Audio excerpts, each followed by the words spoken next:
அனைவருக்குமே வணக்கம். சற்று முன் கிடைத்திருக்கக்கூடிய ஒரு மிக மிக முக்கியமான செய்தி ஒன்று வெளியாகி உள்ளது. சற்று முன் உதயநிதிக்கு சனாதன வழக்கில் நீதிமன்றம் இறுதி தீர்ப்பு.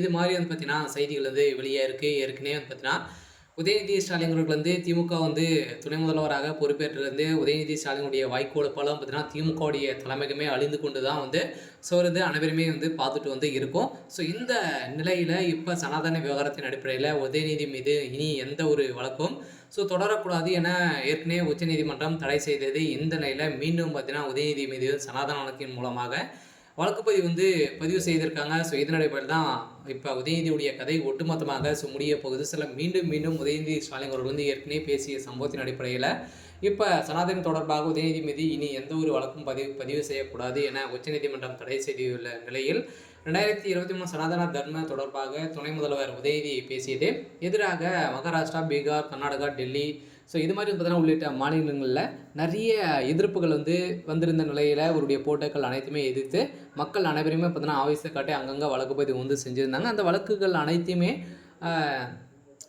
ஒரே இடத்துல பார்த்தீங்கன்னா சென்னையில் இந்த வழக்கை மாற்றணும் அப்படின்னு தான் மாற்றி இந்த வழக்கின் அடிப்படையில் இப்போ அதிரடியாக பார்த்தீங்கன்னா விசாரணைக்கு நாளை வரப்போகுது. இந்த விசாரணையின் அடிப்படையில் தான் இப்போ உதயநிதி ஸ்டாலின் அவர்களுக்கு பார்த்தீங்கன்னா நீதிமன்றம் தீர்ப்பு வழங்க போகிறாங்க. சில பரபரப்பான ஒரு சில தீர்ப்பெல்லாம் வழங்க போகிறாங்க. ஸோ இதை பற்றியெல்லாம் இந்த வீடியோவில் நம்ம முழுமையாக பார்க்கலாம். ஸோ அதுக்கு முன்னாடி நம்ம சேனலுக்கு இப்போ தான் நீங்கள் முதல் முறையாக வந்திருக்கீங்க அப்படின்னா மறக்காமல் நம்மளுடைய சேனலை சப்ஸ்கிரைப் பண்ணி சப்போர்ட் பண்ணுங்கள். ஸோ வாங்க வீடியோக்குள்ளே போகலாம். ஸோ பார்த்தீங்கன்னா உதயநிதி ஸ்டாலின் அவர்கள் ஏற்கனவே சனாதன வழக்கின் மூலமாக ஒரு மிகப்பெரிய பிரச்சனைகள் சிக்கியிருந்தார் இல்லையா.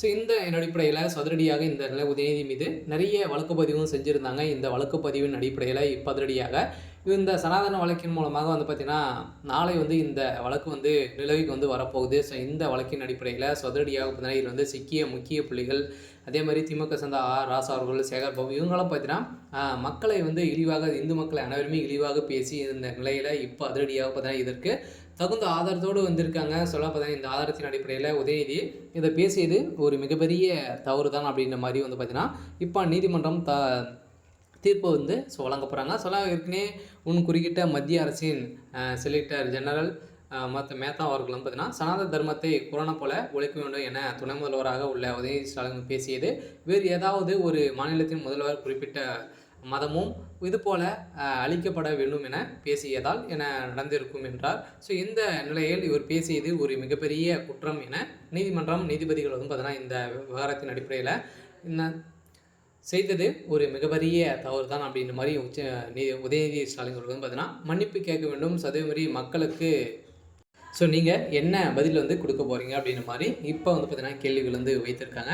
இருந்தாலுமே நீதிமன்றத்தை பொறுத்தளவுக்கு அதிரடியாக உதயநிதிக்கு ஒரு 7 ஆண்டு சிறை தண்டனை விதிக்க போகிறதாகவும் தகவல் வெளியாக இருக்குது. சரி, ஓகே. ஸோ இன்னைக்கான அப்டேட் இதுதான். மறக்காமல் நம்மளுடைய சேனலை சப்போர்ட் பண்ணுங்கள். தேங்க்யூ.